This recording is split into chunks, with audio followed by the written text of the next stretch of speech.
Arquivo sombrio. Os ecos que você ouve talvez não sejam apenas da sua imaginação.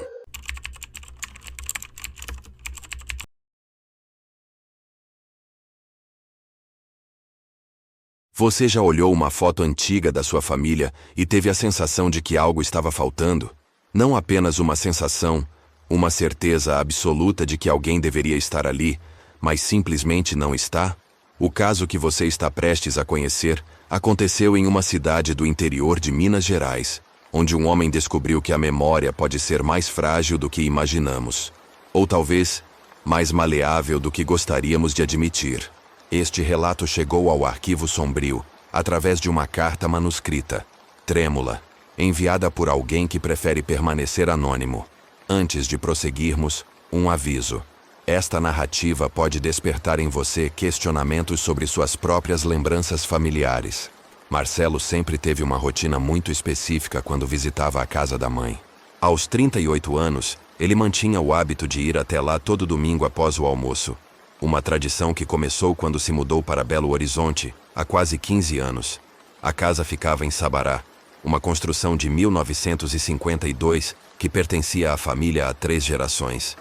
Dona Conceição, sua mãe, aos 74 anos, insistia em manter tudo exatamente como sempre foi. As mesmas toalhas de crochê, os mesmos móveis de madeira escura e, principalmente, a mesma decoração na sala de estar. Em cima da cômoda antiga, próxima à janela que dava para o quintal, sempre esteve a foto da família. Era uma imagem em preto e branco, tirada no Natal de 1978, quando Marcelo tinha apenas 5 anos. Ele conhecia cada detalhe daquela fotografia. O papel amarelado nas bordas, a moldura dourada descascando, a disposição de cada pessoa.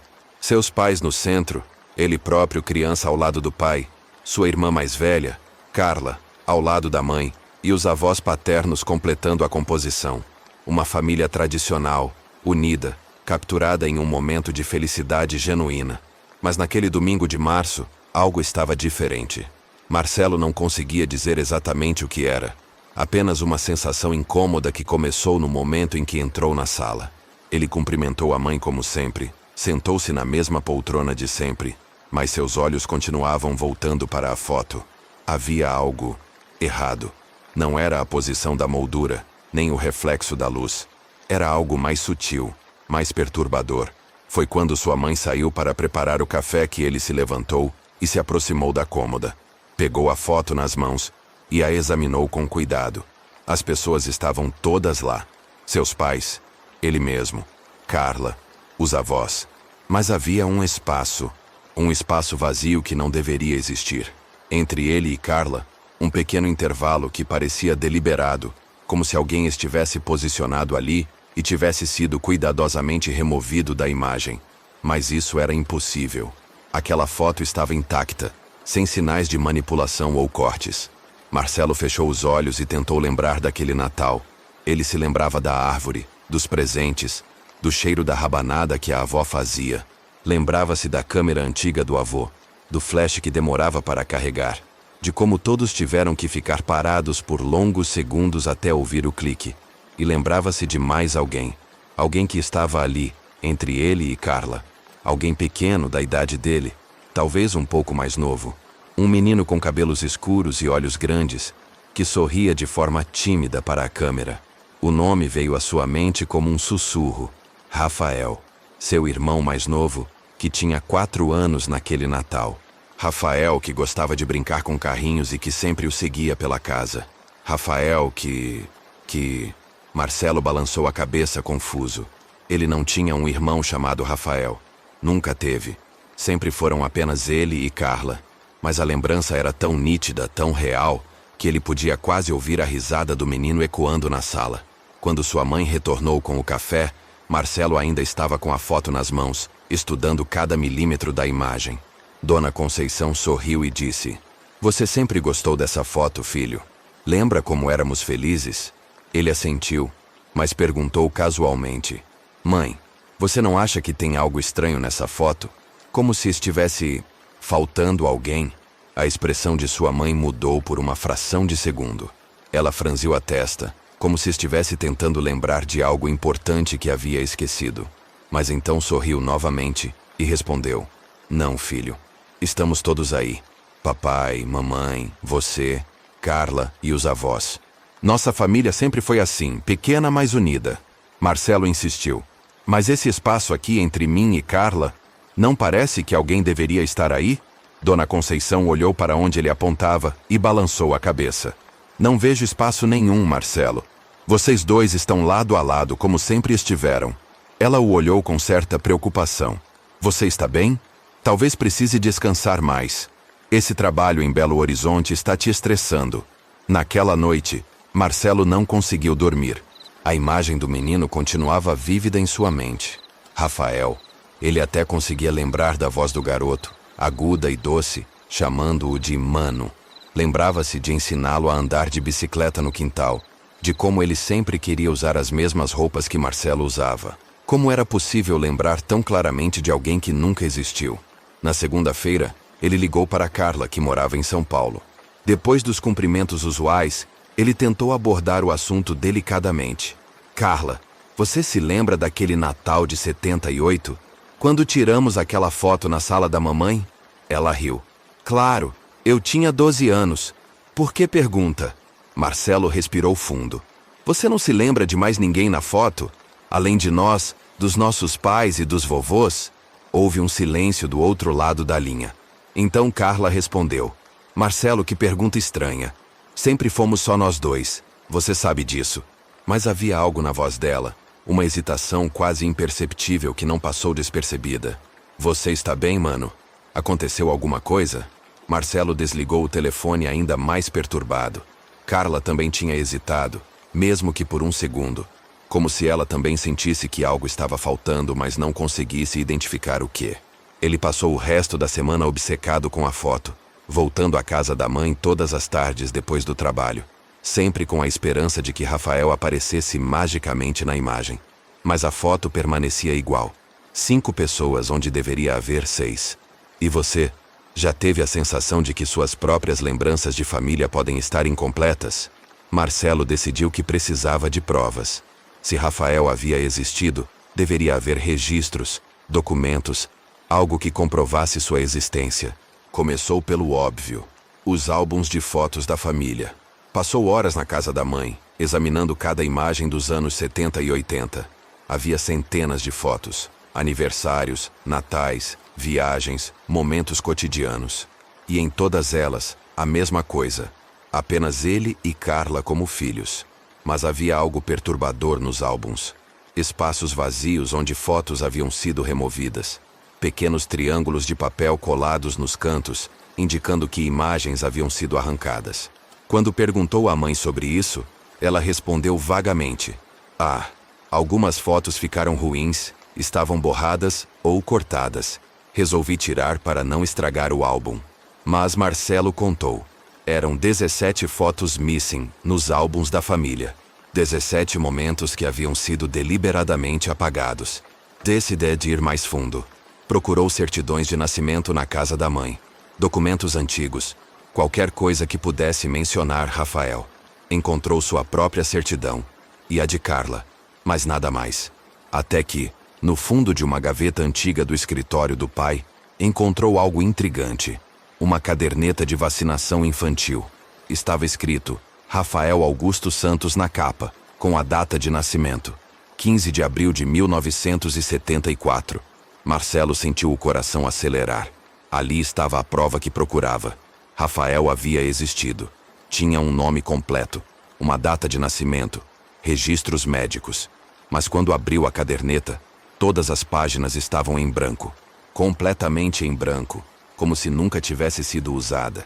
Apenas a capa com o nome e a data, mas nenhum registro de vacinas, consultas ou qualquer evidência de que aquela criança havia realmente vivido. Naquela noite, durante o jantar, ele mostrou a caderneta para a mãe. Dona Conceição ficou pálida ao vê-la. Suas mãos tremeram levemente quando ela pegou o documento. Onde você encontrou isso? Perguntou, com uma voz que Marcelo nunca havia ouvido antes. Na gaveta do papai. Ele respondeu. Mãe, quem é Rafael? O silêncio que se seguiu foi ensurdecedor. Dona Conceição olhou para a caderneta por longos minutos, como se estivesse tentando decifrar uma língua estrangeira. Então, lentamente, respondeu: Não sei, filho. Talvez seja de algum primo distante. Seu pai guardava muitas coisas dos parentes. Mas Marcelo notou que ela estava mentindo. Havia reconhecimento em seus olhos, uma dor profunda que ela tentava esconder. A situação ficou ainda mais estranha quando ele decidiu investigar registros oficiais. Foi ao cartório onde nasceu, em Sabará, e solicitou uma certidão de nascimento em nome de Rafael Augusto Santos, nascido em 15 de abril de 1974, filho de José Santos e Conceição Santos. A funcionária procurou nos arquivos por quase 1 hora, mas não encontrou nada. Não existe registro de nascimento com esses dados, ela informou. Tem certeza das informações? Marcelo então teve uma ideia perturbadora. E se Rafael não tivesse vivido o suficiente para ter uma certidão de nascimento? E se algo havia acontecido com ele quando ainda era muito pequeno? Decidiu verificar registros de óbito na cidade. Passou dias pesquisando em cartórios, cemitérios, hospitais. Nada. Rafael Augusto Santos não havia nascido oficialmente, nem havia morrido oficialmente. Era como se nunca tivesse existido. Mas as lembranças continuavam vívidas. Marcelo agora conseguia lembrar de mais detalhes. Rafael tinha uma marca de nascença no braço direito, em formato de lua crescente. Gostava de desenhar, sempre com lápis de cor azul. Tinha medo de escuro e dormia com uma luzinha acesa. Falava pouco, mas quando falava sempre dizia coisas estranhas para uma criança. Coisas como: Mano, você vai se lembrar de mim quando eu não estiver mais aqui? Ou: Promete que não vai me esquecer mesmo que todo mundo esqueça? Essas lembranças eram tão reais que Marcelo começou a questionar sua própria sanidade. Procurou um psicólogo, Dr. Fernando, que atendia em Belo Horizonte. Contou toda a história. A foto, as lembranças, a caderneta de vacinação, a ausência de registros oficiais. Doutor, Fernando ouviu pacientemente e então disse: Marcelo, o que você está descrevendo pode ser um caso de falsa memória. Às vezes, nosso cérebro cria lembranças que parecem reais, mas são construções imaginárias. Mas Marcelo não estava convencido. Doutor, e se não for falsa memória? E se Rafael realmente existiu e algo fez com que todos se esquecessem dele? E se a foto foi alterada de alguma forma que não conseguimos detectar? Doutor, Fernando sorriu condescendentemente. Isso seria impossível, Marcelo. Você está falando de algo sobrenatural. Vamos nos concentrar em técnicas para lidar com essas memórias intrusivas. Foi então que Marcelo teve uma ideia. Decidiu procurar pessoas que conheciam sua família na época. Vizinhos antigos, amigos dos pais, parentes distantes. Talvez alguém se lembrasse de Rafael. Começou com Dona Eulália, a vizinha que morava na casa ao lado, há mais de 50 anos. Ela foi receptiva e concordou em conversar sobre os tempos antigos. Dona Eulália, a senhora se lembra da minha família nos anos 70? Perguntou Marcelo. Claro, filho. Eu vi você e a Carla crescerem, crianças lindas, sempre bem educadas. Marcelo respirou fundo. A senhora não se lembra de mais nenhuma criança? Um menino mais novo, talvez? Dona Eulália franziu a testa e ficou pensativa por um longo momento. Então, algo mudou em sua expressão. Sabe, Marcelo, agora que você falou, eu tenho uma vaga lembrança. Havia sim uma criança menor brincando no quintal de vocês. Moreno, cabelo escuro, muito tímido. Mas é estranho, porque quando penso na família Santos, só me vem você e Carla à mente. É como se essa lembrança estivesse embaçada. Marcelo sentiu um frio na espinha. A senhora se lembra do nome da criança? Dona Eulália balançou a cabeça lentamente. Não consigo lembrar. É frustrante, porque tenho certeza de que havia alguém mais. Mas é como se minha memória estivesse bloqueada. Que coisa mais esquisita. Assim como você, que está ouvindo esta história, consegue imaginar o desespero de saber que suas lembranças podem estar sendo manipuladas por algo que não consegue compreender? Marcelo voltou para casa naquela noite com uma certeza perturbadora. Rafael havia existido, e algo ou alguém estava fazendo com que as pessoas se esquecessem dele. Mas quem? E por quê? Decidiu que precisava confrontar sua mãe diretamente, sem rodeios. Não podia continuar vivendo com aquela sensação de que uma parte fundamental de sua vida havia sido apagada. Na manhã seguinte, chegou à casa da mãe mais cedo que o habitual. Dona Conceição estava na cozinha, preparando o café da manhã, quando ele entrou carregando a caderneta de vacinação e algumas fotos ampliadas da família. Mãe, nós precisamos conversar sobre Rafael, disse ele com uma firmeza que a surpreendeu. Eu sei que você se lembra dele. Eu sei que ele existiu. E eu sei que você sabe o que aconteceu com ele. Dona Conceição parou de mexer o café e ficou imóvel por longos segundos. Quando se virou para encarar o filho, havia lágrimas em seus olhos. Marcelo, por que você não pode deixar isso quieto? Por que não pode aceitar que nossa família sempre foi você, eu, seu pai e Carla? Mas sua voz estava quebrando, e Marcelo percebeu que ela estava lutando contra algo muito maior que uma simples negação. Porque eu me lembro dele, mãe. Eu me lembro do sorriso dele, da risada dele, de como ele me chamava de mano. Eu me lembro de quando ele disse que iria embora e que eu não deveria me esquecer dele. Marcelo parou surpreso com suas próprias palavras. Ele não sabia que tinha essa lembrança específica até o momento em que a verbalizou. Dona Conceição desabou na cadeira da cozinha, soluçando. Ele disse isso mesmo, sussurrou. Ele disse que iria embora e que nós não deveríamos nos esquecer. Mas como você pode se lembrar? Como você pode se lembrar se ele pediu para esquecermos? Marcelo sentiu o mundo girar ao seu redor. Mãe, o que você está dizendo? Ele pediu para esquecermos? Como uma criança de 4 anos pode pedir isso? O que aconteceu com Rafael? Sua mãe secou as lágrimas e o olhou diretamente nos olhos. Rafael não era como nós, filho. Desde pequeno ele era diferente. Dizia coisas que uma criança não deveria saber. Sabia coisas que iam acontecer antes de acontecerem. Ele sabia quando alguém ia morrer, quando ia chover, quando alguma coisa ruim ia acontecer. No começo pensamos que era apenas imaginação de criança. Mas então o que, mãe? Marcelo pressionou, percebendo que estava próximo da verdade.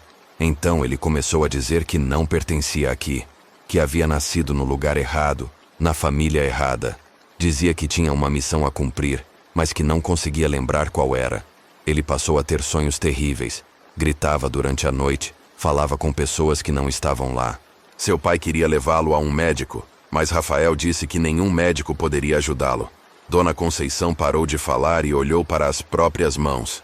No dia 15 de abril de 1979, no aniversário de 5 anos dele, Rafael nos chamou para a sala. Ele estava muito sério, mais sério do que qualquer criança deveria ser. Ele disse que havia descoberto sua missão e que precisava cumpri-la. Disse que isso significava que ele teria que voltar para o lugar de onde havia vindo. Marcelo sentiu um arrepio percorrer seu corpo. O que ele quis dizer com voltar?